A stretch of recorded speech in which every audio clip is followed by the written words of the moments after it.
A 20-year-old girl was found dead in the engine room of a luxury super yacht, a place where only one person on the crew was supposed to go. And she wasn't alone. She was 11 days away from her 21st birthday. She was working her dream job, traveling to the most beautiful places in the world, getting paid for it, building an incredible career on luxury yachts. That day, the crew noticed she wasn't answering her radio calls. They started searching, decks, cabins, everywhere. Nothing. Until they found her down there, in the hell of that engine room. What happened in that room? Who was with her? And why were all the warning signs ignored? This is the story of an industry that has kept its secrets for too long, where complaints are swept under the rug, and where one young woman paid the ultimate price. But before we get into all of this, I just want to say thank you to everyone watching. Please hit like and subscribe. It really helps the channel grow. All right, now let's get into the case. Paige Bell was born on July 14th, 2004 to her parents Michelle and John Bell in the KwaZulu-Natal province of South Africa. She grew up near Durban and attended Hillcrest High School, where she graduated in 2022. And everyone who knew Paige described her the same way. Warm, bubbly, absolutely full of life. She was the kind of person who could walk into a room and instantly lift everyone's spirits. Always smiling, always optimistic, always looking on the bright side. One of her former classmates said she was incredibly special and that she always put everyone else first and made sure that everyone felt seen and heard and cared for. Even as a teenager, Paige was driven and adventurous. She loved traveling, she loved meeting new people, and she had this genuine desire to help others. From a pretty young age, she knew she wanted to work in hospitality, and that dream eventually took shape in the form of super yachts. Now, if you're not familiar with super yachts, these are basically magnificent floating palaces that cater to the ultra wealthy. We're talking about vessels that cost hundreds of thousands of dollars per week to charter. And for someone like Paige, the idea of seeing the world while working seemed like an absolute dream come true. I mean, think about it. For most of us, traveling to exotic locations is something we save up for, something we do maybe once a year if we're lucky. But to actually live that life, to wake up in the Bahamas one week and the Mediterranean the next, that's not a reality for most people. So yeah, you're working long hours. It's definitely a challenging job, but you still get to see all these beautiful places, experience things most people only dream about. For Paige, this was huge. Immediately after high school, Paige wasted no time. She went through formal yachting training courses that prepared her for life at sea as a stewardess. And by 2023, she was already working aboard luxury yachts. Her first big opportunity came on a vessel called Sweet Emotion, a 39-meter motor yacht known for high-end charters and elite clientele. You know, a lot of us probably watch shows like Below Deck or at least follow yacht crew members on social media. It's fascinating content because it gives you this glimpse into a world that seems so glamorous and exclusive. And Paige didn't just tiptoe into this career. She dove in head first, landing positions on some of the most elite charters out there. Right away, Paige stood out to her crewmates. They said she wasn't just part of the team, she legitimately became like family. And honestly, that kind of makes sense when you think about it. On these yachts, you're together for extended periods, sometimes months at a time. You're in really close quarters, often sharing cabins, bunking together. You literally cannot escape each other's space.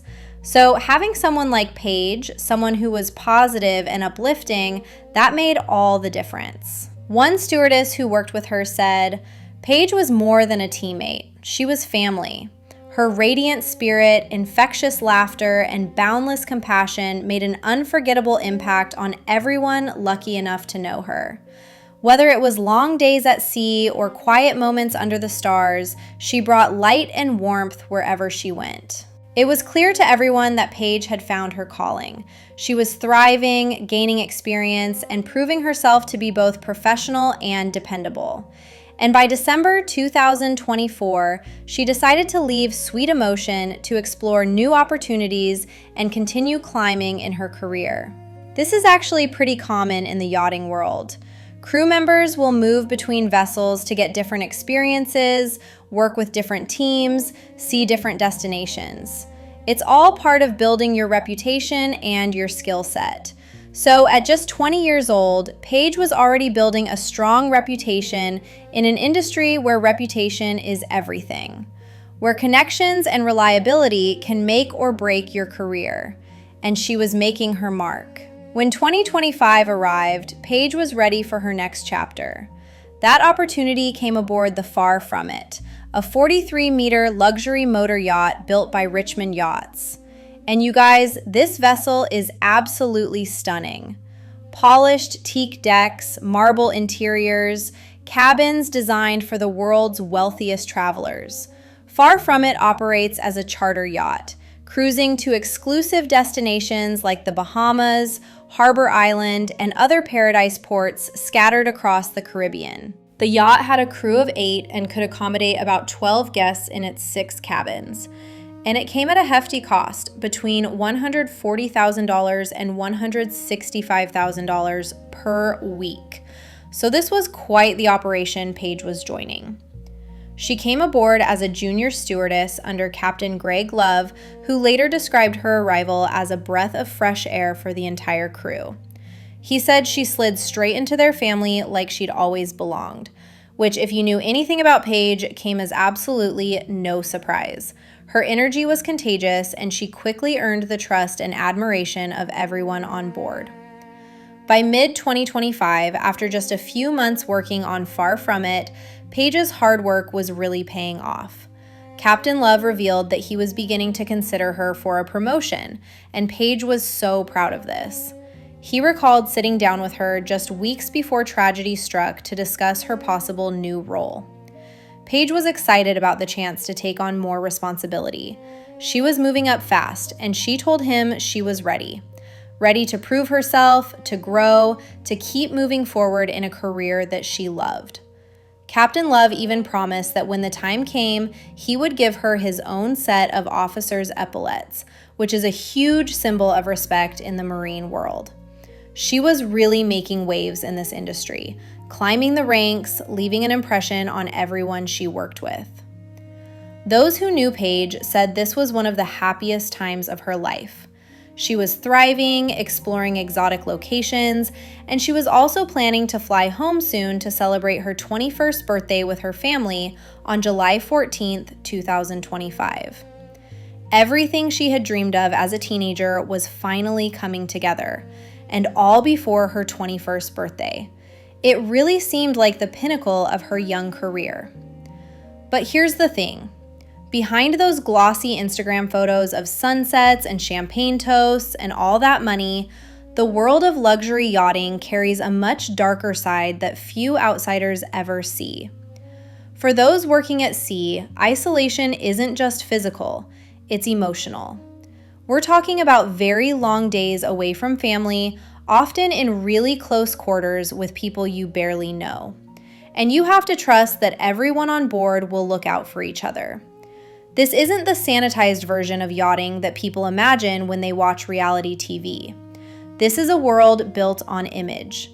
Wealthy guests, impeccable service, everything has to be polished and perfect or the money doesn't flow in. But beneath all that perfection are people working under immense pressure. And here's the kicker. There are no HR departments floating out in the middle of the ocean. There are no unions on these private vessels. There's very little, if any, oversight beyond the captain's authority on each individual ship. When things go wrong on super yachts, help can be very far away, or essentially non-existent. When I started digging into this, I found some really disturbing statistics. Yacht Crew Help, which is an organization that supports workers in this industry, reported a 21% increase in calls related to harassment and violence in 2024 alone. Most of those calls were from women. Earlier studies found that 65% of yacht crew had witnessed some form of inappropriate behavior on board, and nearly 40% said they'd experienced unwanted physical contact themselves. You can see how this becomes a very challenging, even dangerous place to work. And it's not really surprising when you think about it. You've got vulnerable workers in isolated environments where there's essentially no oversight, no accountability. It's like the Wild West out there, and unfortunately, that brings out the worst in certain people. And this was something that Paige had already experienced firsthand. On one of the previous vessels Paige worked on, she was quietly relocated because she reported unwanted advances from her captain. Let that sink in for a moment. The person who's supposed to be protecting the crew, ensuring everyone's safety, was the one making her uncomfortable. I cannot even begin to imagine what it felt like for Paige to be out in the middle of the ocean with someone harassing her and no real way to escape. Thankfully, she was able to be transferred. She was moved to Fort Lauderdale. But here's what really shows you how broken this system is. Despite these complaints against this captain, there was no formal inquiry. There was no accountability. There was just silence. Because in the super yachting world, the show must go on. And unfortunately, this wasn't a one-time thing for Paige. On another yacht, there was a situation involving an engineer. Again, Paige voiced discomfort about things this person was saying and doing that made her feel uneasy. More unwanted attention from someone she had to work alongside every single day. This crew member ultimately received what amounts to a slap on the wrist. He was warned and then allowed to continue working. And it sounds like Paige had to continue working alongside him. Do you see the pattern here? Warnings being dismissed, behavior being excused, all because the show must go on and we can't let anything disrupt the flow of money. This is a huge problem in the super yachting industry, and it's not new. This culture of silence has existed for years. The super yacht world is enormous. There are nearly 6,000 vessels operating globally, but there is not a single universal system for reporting incidents or verifying crew backgrounds. There's not even a guarantee that these crew members have had background checks run on them. Every single yacht follows the laws of their flag state, which could be located anywhere in the world, and the rules and enforcement vary dramatically from place to place. So there's no consistent standard, no baseline expectation for safety or accountability. According to crew advocates who've spent years trying to change this culture, the yachting industry lacks a zero-tolerance policy for harassment or misconduct. There are no proper reporting structures, no real oversight. As one advocate put it, you are on your own out there. The yachting world honestly reminds me so much of Hollywood. It's very interconnected. There are these larger companies that place crew members on various charter boats, and it's like musical chairs. People move around constantly. And because of that, a lot of workers who witness or experience inappropriate behavior don't file complaints. They're worried about being blacklisted, labeled as troublemakers, and never landing a good position again. It could wipe out their entire career. People are scared to come forward. They're scared to speak up. They're scared they'll inevitably become a target themselves. But something has to give, because what happened to Paige shows you exactly what can happen when these red flags go unheeded. When people fail to speak up, when systems fail to protect vulnerable workers.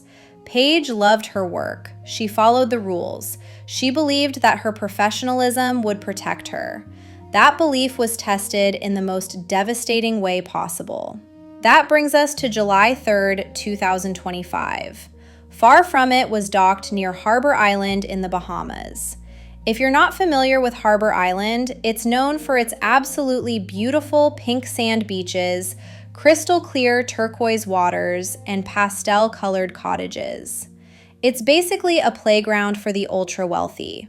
A lot of people dream of being able to vacation there, charter a yacht there, own property along that pristine coastline. The morning had been routine. Guests were off the vessel and the crew was focused on maintenance and cleaning, standard dock day operations. Paige, who was always incredibly dedicated, was still on duty in her uniform, ready for whatever tasks needed to be done. For her, even these quieter days were an opportunity to prove herself, especially after that conversation with Captain Love about a potential promotion. She didn't want to miss a single step. By early afternoon, crew members started to notice that Paige hadn't checked in for a while. Her radio calls were going unanswered. At first, nobody panicked. Maybe she'd stepped away for a moment. Maybe she was grabbing supplies from storage.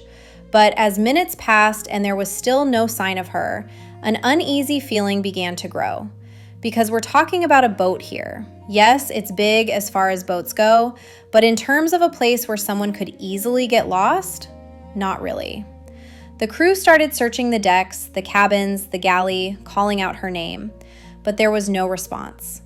By around 1 p.m., the Royal Bahamas Police Force was notified. Officers quickly boarded the yacht to begin their search, and when they reached the lower deck of the ship, deep in the yacht's engine room, they made a discovery that would haunt everyone on board. Paige was found unresponsive in the engine room. This was an area she had no reason to be in. The engine room is hot, loud, filled with machinery. There was nothing down there that a stewardess would need to do. There was barely even enough space for people to be there except for the engineer whose job required it. The scene told a devastating story. Paige had sustained serious injuries. She had wounds to her neck and torso, and she had clear defensive injuries on her arms and hands, which immediately told authorities that she had fought desperately to survive. This had been an attack. And lying right next to Paige was another crew member, a male engineer who was also critically injured. Officers immediately secured the scene and called for medical assistance. They locked down the yacht. Harbour Island's usually peaceful harbor transformed into a scene you'd never expect to see there. Police tape, armed officers, investigators, and forensic teams documenting everything. A doctor came on board. Paige was pronounced deceased at the scene. The injured crew member was rushed to the hospital under police guard. For the other crew members, people who had lived and worked with Paige, spent every single day with her, the shock was indescribable. The engine room could only be accessed through narrow metal corridors at the very bottom of the ship through secure hatches. There was no legitimate reason for Paige to be in that space. And every single person who worked with her knew that. While authorities chose their words very carefully, they did share a few details with the media. They issued a brief statement confirming this was a homicide investigation. The case was immediately sealed, with police citing it as an ongoing investigation. But obviously, news of a beautiful young woman found dead on a top-of-the-line super yacht spread quickly. People wanted answers, and those answers would come, but not immediately. Paige had been taken from this world just 11 days before her 21st birthday, a celebration she'd been counting down to. She was about to fly back home to spend time in South Africa, in Durban, surrounded by friends and family. She already had her travel plans arranged. She'd been excitedly talking to her mom about the red velvet cake she'd promised to make for her. Instead of welcoming their daughter home, her parents were about to receive the kind of news every parent fears most. That birthday trip would never happen. Paige's promising career that she'd worked so hard for had been stopped in its tracks. Within hours, news reached Durban. Paige's parents, Michelle and John, released a statement saying, "It's with broken hearts that we share the devastating news that our beautiful Paige's life was brutally taken from us. We will leave no stone unturned until the guilty is brought to justice." A verified GoFundMe was launched by her former crew members from Sweet Emotion to support travel expenses and legal costs for Paige's family, because now they were having to navigate not just the aftermath of their daughter's death, but do so from South Africa while she was all the way in the Bahamas. As word of Paige's death spread, shock rippled through the marina and beyond. People in the yachting community were devastated. Everyone sees the beauty and the excitement and the glamour of this industry. They completely fail to see the dark things that happen behind the scenes. As Paige's family made arrangements to travel to the Bahamas, information slowly started to emerge about what investigators were discovering. As they pieced together the timeline and examined all the evidence, it became very clear that no outsiders had come aboard.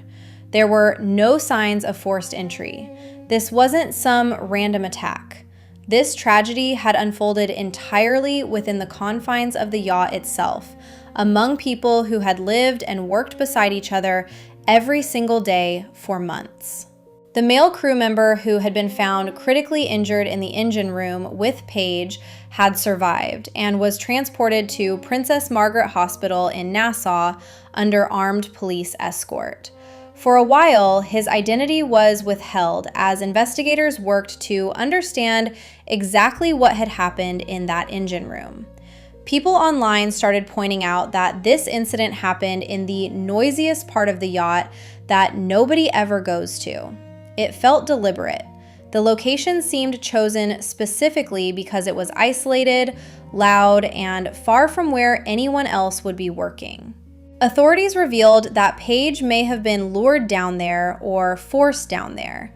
The investigation was focusing heavily on reconstructing those final moments and understanding the relationship between Paige and the person found with her. And then, several days after the incident, officials finally named the injured crew member, Brígido Muñoz, a 39-year-old engineer serving aboard far from it. An engineer. Now, here's where things get even more concerning. Remember how I mentioned earlier that Paige had complained about an engineer on a previous vessel? That she had voiced discomfort about things this person was saying and doing that made her feel uneasy? That crew member had received a warning and was allowed to continue working. People close to the case began suggesting, though it hasn't been officially confirmed by authorities, that there may be a connection between that previous complaint and the individual found at the scene. If true, this would represent a catastrophic failure of the industry's informal reporting systems and raise serious questions about how crew members move between vessels without proper vetting or follow-up on previous complaints. Had the same person Paige had complained about somehow ended up on the same yacht as her again? Had the warnings gone unheeded? Had the yachting industry's culture of silence and protecting its image cost Paige her life? These were the questions everyone was asking. Paige's parents arrived in the Bahamas to work through the painful process of bringing their daughter home, something no parent should ever have to do. They spent days navigating foreign procedures and paperwork, clinging to one another for strength as they waited for permission to see her one last time. According to official records, Paige was cremated in Nassau before her ashes were returned to Durban. When her family finally stepped off the plane in Durban, they were met with an outpouring of love that words can hardly describe. Hundreds of people gathered at Hillcrest High School, where Paige had attended, holding candles in the night. Friends, family, and former classmates shared stories of this girl who never failed to make them laugh, who always lifted everyone's spirits. Paige's family requested that on what would have been her 21st birthday, a day she should have been celebrating with them, everyone eat a slice of red velvet cake in her honor, something she never got the chance to do herself. People around the world were devastated and began posting tributes. The hashtag #RedVelvetForPaige began to trend on social media. Captain Greg Love, still reeling from the loss of one of his crew members, traveled all the way from the Caribbean to attend Paige's memorial. He stood in front of her family and presented them with the officer's epaulets he had once promised Paige, a symbol of the career she was supposed to have. He said, "She was one of the good ones. She was family." The investigation continued, but one thing became painfully clear. The crew who had once been Paige's second family were left haunted by what happened that day. Because for them, the sea was supposed to represent freedom and adventure. And now it would never feel the same again. All these years of everyone turning a blind eye to inappropriate behavior, to harassment, to all the things that tend to happen on these super yachts, And now seeing it escalate to something so tragic, I think really shocked a lot of people. They knew they could no longer ignore these problems. Paige's death ignited a reckoning within the superyacht industry. For so long, misconduct had been brushed aside or handled internally. But now the consequences could no longer be ignored. Amy Erla, a yacht broker who's been advocating for change for years, launched the Paige Bell Pledge. It's a campaign calling for mandatory background checks and zero-tolerance harassment policies on all charter vessels. Something you would assume would already be standard practice, but unfortunately just isn't. Recruiter Jess Frost renewed her long-standing petition for stricter safety protocols, and within days it gathered thousands of signatures. Some management companies began implementing confidential reporting systems for misconduct. These were huge steps toward accountability. For the first time ever, crew members who had stayed silent for years began to speak up. Social media flooded with accounts from other yacht workers, stewards, deckhands, chefs, all sharing eerily similar experiences of harassment and even retaliation. Many admitted they'd been too afraid to come forward before, but Paige's story had given them courage. Suddenly, this facade of glamour that had defined the superyacht world was cracking wide open. And for the first time, people were really starting to pay attention to the problems that exist out there on the open ocean. In the months following Paige's death, as investigators continued gathering evidence and interviewing witnesses, the picture of what happened in that engine room became clearer. Authorities revealed that the evidence strongly suggested this was a targeted incident, that Paige had been lured to the most isolated part of the vessel, that what happened there was not an accident, not a misunderstanding, but a deliberate attack on a young woman who had been trying to build her career and her life. The defensive wounds on Paige's arms and hands told investigators that she had fought back, that she had tried desperately to survive, that in her final moments, she had refused to give up. And then came the moment that Paige's family had been waiting for, even though no criminal charge could ever bring their daughter back. Brígido Muñoz was formally charged with the murder of Paige Bell. The 39-year-old engineer who had been found critically injured beside Paige in that engine room was arrested upon his release from the hospital and transported to the Bahamas Department of Corrections. He was charged with murder in the first degree. Prosecutors began building their case, gathering evidence, preparing witness testimony, and working through the complex international elements of this investigation. Because this wasn't just a local case. The victim was from South Africa. The accused was from Mexico. The yacht was flagged in the Bahamas, but owned and managed by companies in other countries. The crew came from all over the world. This was going to be complicated. But the Bahamian authorities made it clear. They were committed to seeking justice for Paige Bell. As of now, the case against Brígido Muñoz is actively moving through the Bahamian court system. He remains in custody at the Bahamas Department of Corrections, where he's being held without bail as he awaits trial.